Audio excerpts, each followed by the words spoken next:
តបងប្អូនទាំងអស់គ្នារស់រាន់ឡើងឥឡូវនេះបងគាត់កំពុងតែមកទទួលបាទ promotion ពិសេសអញ្ចឹងដូចបងប្អូនបានឃើញអញ្ចឹងគឺ Toyota Prius បាទ012ក៏មាន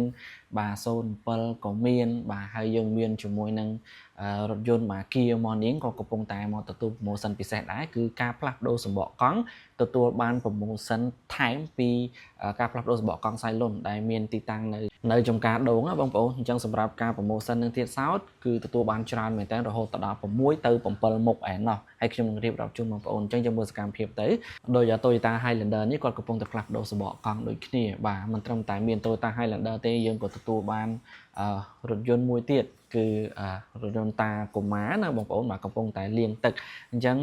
វាមានច្រើនមែនតើបងប្អូនកំពុងតែមកទទួល promotion នេះបាទបងប្អូនអញ្ចឹងមិនមែនមានតែឡានចំហេះក្នុងទេសម្បីតែឡានអគ្គិសនីក៏មកដែរបាទ BVD អគ្គិសនីសុទ្ធតែម្ដងហើយក៏មានជាមួយនឹងឡាន Starex ដែរកំពុងតែមកផ្លាស់ប្ដូរសំបកកង់នៅថ្ងៃនេះបាទទទួល promotion ពិសេសបាទអញ្ចឹងសម្រាប់ promotion នេះផងដែរមាន7មុខអញ្ចឹងយើងរាប់ឲ្យអស់ទៅគឺមានដូចជាការ free terrain មួយផ្លែបាទសម្រាប់ការប្ដូរសំបកកង់ free សបខ្យល់ត្រជាក់ N2 បាទ free ដោះដូរសំណបាទ free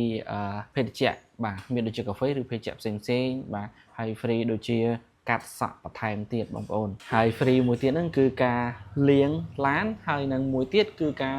Steam កម្ចាត់មេរោគនៅក្នុងរថយន្តអញ្ចឹងទទួលបាន promotion ច្រើនមែនតើឲ្យតែបងប្អូនមកអញ្ចឹងការ promotion នេះទៀតសោតមិនមែនតែដូរសំបកកង់គឺមាន promotion ទេបាទសូម្បីតែប្ដូរប្រេងម៉ាស៊ីនមួយឈុតក៏មាន promotion ដូចគ្នាគឺទទួលបាន promotion ទាំង7មុខនឹងតែម្ដងដោយទៅនឹងការដូរសំបកកង់ដែរណាអញ្ចឹងសម្រាប់ការ promotion នេះផងដែរគឺយើងមាននៅ Garage VK Auto ដែលមានទីតាំងនៅចំការដូងចាប់ផ្ដើមពីម៉ោង8ព្រឹករហូតដល់ម៉ោង8យប់នៅថ្ងៃទី27 28ចំថ្ងៃសៅរ៍និងថ្ងៃអាទិត្យតែម្ដងអញ្ចឹងខ្ញុំជឿថាថ្ងៃអាទិត្យបងប្អូនប្រកាសជាតនេច្រើនហើយបងប្អូនអាចមកផ្លាស់ប្ដូរបានណាបងប្អូនអញ្ចឹងបងប្អូនពីខ្ញុំទៅមានតែប៉ុណ្្នឹងឯងកុំភ្លេចមកគ្រប់គ្រងសំបកកង់ខ្មែរដែលផលិតនៅកម្ពុជាយើងគឺម៉ាក Cylon អញ្ចឹងបងប្អូនគ្រប់គ្រងការប្រើប្រាស់សំបកកង់ Cylon ដូចជាការគ្រប់គ្រងជាមួយនឹងការទិញកៅស៊ូពីចំការរបស់ប្រជាកសិករខ្មែរយើងយកមកប្រើប្រាស់អញ្ចឹងពីខ្ញុំទៅមានតែប៉ុណ្្នឹងឯងបងប្អូនបាទជម្រាបលាជួបគ្នានៅវីដេអូក្រោយបាយ